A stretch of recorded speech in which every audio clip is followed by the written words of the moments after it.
Finally tonight, a portrait of how today's dictators are confronting and controlling democracy activists. Hari Srinivasan has our book conversation. 2011 brought the year of the protester. Demonstrations rocked Tunisia, Egypt, and Libya. Yet despite this wave of pro-democracy movements, the number of free countries declined for the 6th year in a row. That's according to the Freedom House Research Institute. One reason for that is authoritarian regimes are learning to manipulate political systems without using brute force for suppression. A new book by William J. Dobson, The Dictator's Learning Curve Inside the Global Battle for Democracy, tackles that subject. For 2 years, Dobson traveled the world to examine regimes that managed to rule with a velvet glove in spite of their iron-fisted policies. William Dobson, thanks for being with us. Thanks for having me. All right, so if modern dictators aren't using firing squads or kidnappings, what are they doing to stay in power? Well, the modern dictator understands that if you're going to try and keep a hold of your people, you have to use new and different techniques, such as, take, for example, Putin. Putin chooses to send tax inspectors or health inspectors to close down or shutter a dissident group. In Venezuela, laws are written broadly and then used like a scalpel to against any group that is deemed a threat. The Chinese Communist Party frequently refers to democracy and makes sure that all of its top leaders only serve 2 terms. There are all sorts of different ways in which regimes are finding how to move and navigate through forces that challenge their regimes that make them appear to be other than what they are. So there's a scene in the book where you talk about the tension on the streets in China after the revolutions were happening in the Middle East, and how they were trying to prevent any spread of a Jasmine revolution. Describe that. Well, I was in China about 10 days after Mubarak fell, and it was an incredible moment because the party, on the one hand, there was no visible sign of revolution, but there was a tremendous tension. And there had been a call for people to assemble at different points around China at a particular moment on a particular day, and the regime knew that. And so I went to one of those spots at 2 p.m. on that Sunday, and it was an incredible thing. You saw the fear that the regime exhibited by just the sheer number of police that were present. But more than the police were the number of plainclothes policemen. I mean, there were moments when I was walking through crowds and literally 3, 4, 5 people around me, they all had earpieces. What do they try to do to prevent the crowds from assembling? They have really, developed excellent crowd control techniques where they would move the crowds through with street cleaning equipment.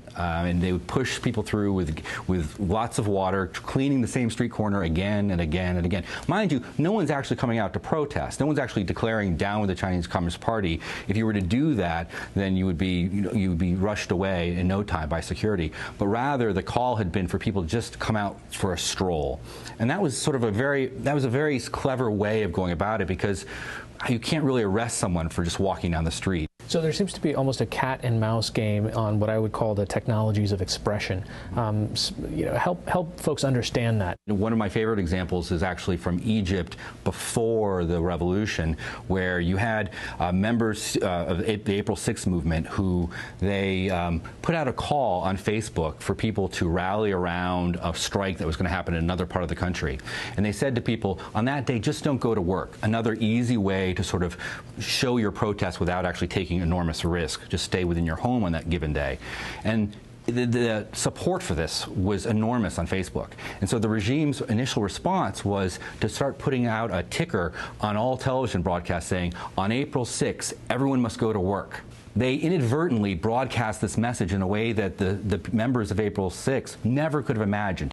Egypt is a country of 81 million people. The regime had mistakenly, inadvertently communicated this protest to everyone. Let's talk a little bit about Syria. It's in the news. We see horrendous bloodshed there. Not necessarily advice for Assad, but how do you size that up? He's clearly chosen to go the old-fashioned route. Let's just mow people down. That's exactly right. He's really following his father's example, who in the early 1980s crushed an uprising at that time by murdering more than 25,000 people in the space of a month. His son hasn't killed that many yet over the space of a year, but he's taking that same approach. It's a slow-burning 20th century approach of trying to just resort to violence, and that's what the regime did almost right away, as opposed to others who have tried to accommodate these protests. I mean, the thing to remember about 2011 is that it wasn't just North Africa and the Middle East.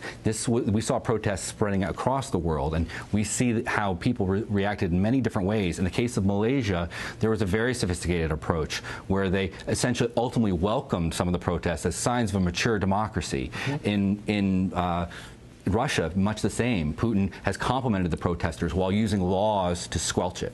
Which leads me to wonder, if I'm a dictator and I have this control and there's people sort of saying whatever they want about me on Twitter and Facebook, why should I care?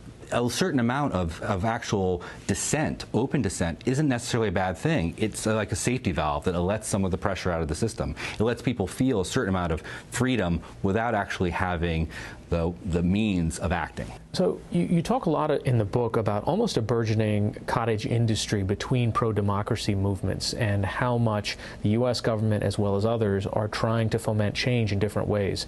Talk a little bit about how they're learning from each other. Well, it's an important element, because when I was traveling to a lot of these different countries and I would talk to different student groups or activists, you name it, they would often draw off of examples that they had gathered from other places and other times. So the call for people to go for a stroll in Beijing and across China, that was something that was actually done during the Solidarity movement in Poland in the 1980s. Others were taking lessons from the young Serbs who had overthrown Milosevic in 2000. When you have a police official or goon that really enjoys beating up children and beating up protesters, what do? They took a tactic from the Serbs where they take photographs of the person beating these people, they get their cell phone numbers, and they plaster posters of the man beating the kids in the places where his wife shops, wow, where his children go to school. If we can't confront him through the badge, through the state, we can use his own family to shun him and to make him stop. All right, the book is called Dictator's Learning Curve. William Dawson, thanks so much for your time. Thank you for having me.